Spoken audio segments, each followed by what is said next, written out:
गोरखपुर में दलितों की निर्मम हत्या ने खोली मुख्यमंत्री के झूठे कानून व्यवस्था की पोल। ऋषि कपूर कल दिनांक 24 जनवरी 2025 को सहजनवा थाने के अंतर्गत भक्सा गांव में दो मासूम दलितों की हाथ पैर बांधकर गर्दन रेतकर हत्या की गई। लाश बरामद होने की खबर पर आज बहुजन समाज पार्टी जनपद गोरखपुर का एक प्रतिनिधिमंडल जिलाध्यक्ष ऋषि कपूर व मंडल प्रभारी श्री सुरेश कुमार गौतम के नेतृत्व में भक्सा गांव में मृतक की शव यात्रा में शामिल होकर कंधा देकर दोनों मृतकों के परिवारजनों से मिलकर ढाढस बंधाया और प्रशासन के ऊपर काफी दबाव बनाकर अज्ञातों को जल्द से जल्द गिरफ्तार करने की मांग किया।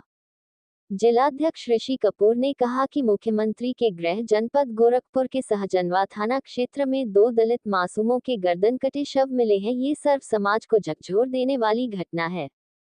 ये घटना उत्तर प्रदेश की विफल कानून व्यवस्था को बयां करती है। आए दिन दलितों की निर्मम हत्याएं आम हो गई है। बहुजन समाज पार्टी पीड़ित परिवार के साथ हर स्तर पर खड़ी है। हम पीड़ित परिवार को न्याय मिलने तक उनकी लड़ाई लड़ेंगे।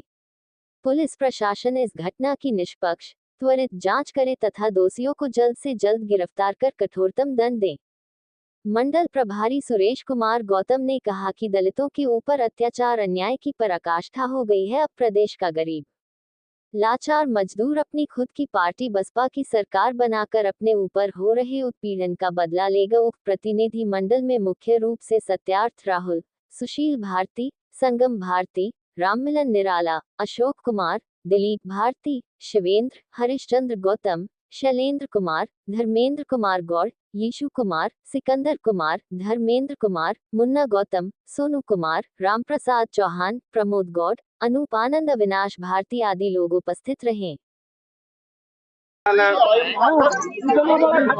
बच्चन के कर्मचारी हो जाता क्राइम खत्म हो गई।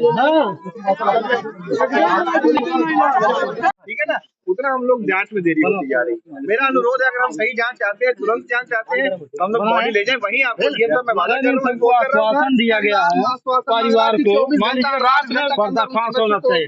मतलब मैं आपको जब खड़ा होकर आश्वासन दे रहा हूँ कि मैं इनका पर्दाफाश तुरंत करूंगा, ठीक है ना। हम आश्वासन दे रहे हैं। देखिए, पोस्टमार्टम जब तक जांच नहीं होगी, आश्वासन मिला है कि डीएम सर आ रहे हैं, उसके बाद लाश उठेगी। किसने आश्वासन बताए हैं? हम आपसे कह रहे हैं कोई दिया कि डीएम सर आ रहे हैं तब लाश उठेगी। बात यहीं पलट दिया जा रहा है आपकी डीएम सर का कोई काम नहीं है। मेरे साथ आप तो खुद आ गए हैं डीएम साहब के, आप आए हैं। जब जांच पुलिस को करनी है तो आप विश्वास रखिए इस बात पे। पुलिस को जब जांच आए हैं सर अच्छी तरीके से पुलिस व्यवस्था देखते हैं, तुम लोग जानकारी हम करनी है। जब इतनी बड़ी घटना हुई है, क्या कहेंगे इस क्षेत्र में? आप ही का क्षेत्र है, जी जी, सरकार है। मैं आप लोगों के माध्यम से कहना चाहूँगा कि अपराध की दृष्टिकोण से मासूम बच्चों के साथ जिस तरह से क्रूरता के साथ हत्या की गई है, हत्यारे निश्चित रूप से जो है वो भेड़ियों से भी जो है हिंसक हैं। थोड़ा भी उन सबों के अंदर शर्म और हया और करुणा होती तो किसी भी हालत में उन बच्चों की इस तरह से हत्या नहीं करते। ये बच्चे जो जिनकी उम्र अभी 12 साल है, 14 साल है, निश्चित रूप से जो है भगवान की भी दृष्टि से जो वो अति ही पवित्र और निर्दोष माने जाते हैं। मैं आप लोगों के माध्यम से कहना चाहूँगा कि भारतीय जनता पार्टी की सरकार है, पूज्य योगी आदित्यनाथ महाराज की सरकार है, उनका ही क्षेत्र है, उनका ही जिला है, तो वो कानून का राज चाहते हैं और कानून के राज में अपराधियों के साथ किसी भी तरह की रियायत श्री महाराज जी नहीं करते और निश्चित रूप से अपराधी पकड़े जाएंगे, दंडित होंगे और उन्होंने जैसा किया है उसका जो परिणाम उनको भी भोगना पड़ेगा। सर 10 दिन के अंदर यह दूसरी बड़ी घटना को अंजाम दिया गया है, इस पे क्या कहेंगे?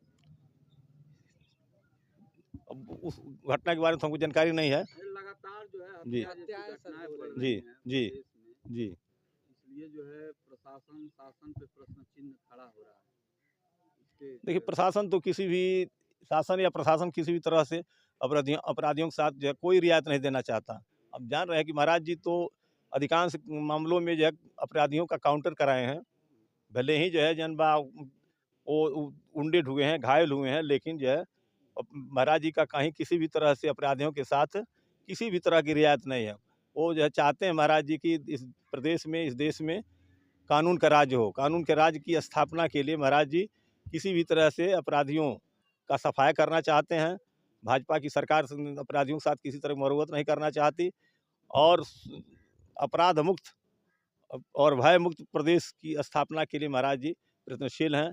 निश्चित रूप से अपराधियों ने जिस तरह से बक्सा में 2 मासूम बच्चों के साथ अन्याय किया है, उनकी हत्या किया है, वो बक्से नहीं जाएंगे और निश्चित रूप से जो है पकड़े जाएंगे और उनके साथ भी वही होगा जो उन बच्चों के साथ हुआ है। अभी आप परिजनों से मिल करके आ रहे हैं, जी। घटना के पीछे क्या कारण बता रहे हैं? परिजन तो कोई कारण नहीं बता रहे हैं। उन लोगों के अनुसार तो वो लोग किसी के बारे में उनका शक ही नहीं है। अच्छा, तो आप जो है सरकार की तरफ से क्या आश्वासन दिए हैं परिजनों को? हमने जो है इन लोगों को बताया है कि पूरा मैंने लिख भी लिया है। आप लोगों का प्रकरण महाराज जी के सामने रखूँगा और निश्चित रूप से अपराधियों को दंड दिलाने का काम करूँगा। और आर्थिक रूप से काफी हाँ, कमजोर है परिवार। हाँ, तो आर्थिक रूप से जो है लोगों को पट्टा भी दिलवाने का प्रयास करूँगा और जो शासन से व्यवस्था है 8.5 लाख का, 2 बच्चों का हत्या हुआ है, तो उस हिसाब से वो भी मिलेगा और महाराज इस अन्य भी जो आर्थिक सहायता है, वो भी दिलवाने का काम करूँगा। जी। सर क्या कुछ मामला था यहाँ पे? देखिए, जनपद गोरखपुर के थाना सहजनवा के बक्सा गांव से कल देर शाम एक सूचना प्राप्त हुई कि एक 14 वर्ष और एक 12 वर्ष का बालक जो शाम में गांव से बाहर शौच करने के लिए गए थे, वो घर नहीं लौटे हैं। सूचना प्राप्त होने पर तत्काल थाने पर इसका अभियोग पंजीकृत किया गया। जो परिवारजन हैं, गांव वाले हैं और पुलिस के द्वारा रात भर इसका सर्च ऑपरेशन चलाया गया। सुबह से भी पुलिस द्वारा इनको ढूंढा जा रहा था। तभी सूचना मिली कि इन दोनों जो बालक हैं, इनके जो शव हैं वो गांव के ही बाहर सरसों के खेत में मिले हैं। मौके पर घटनास्थल का निरीक्षण मेरे द्वारा और सभी अधिकारियों द्वारा किया गया है। फोरेंसिक टीम और डॉग स्क्वाड द्वारा भी घटनास्थल का निरीक्षण किया गया है। जो बॉडीज़ मिली हैं उनके पर गले पर चोट के निशान हैं। दोनों बॉडीज़ को पोस्टमार्टम के लिए रवाना किया गया। घर वालों से जो इनके द्वारा पूर्व में सूचना दी गई थी और उसके अतिरिक्त सभी जानकारियां की जा रही हैं। सभी साक्ष्यों के आधार पर, जो परिवारीजनों द्वारा तहरीर दी है उसके आधार पर, और हमारी सभी टीम्स एसओजी, स्वॉट और बाकी सभी टीम्स भी इसमें लगाई गई हैं। बहुत जल्द ही इस घटना का अनावरण किया जाएगा और दोषियों को बहुत सख्त और कड़ी सज़ा दी जाएगी।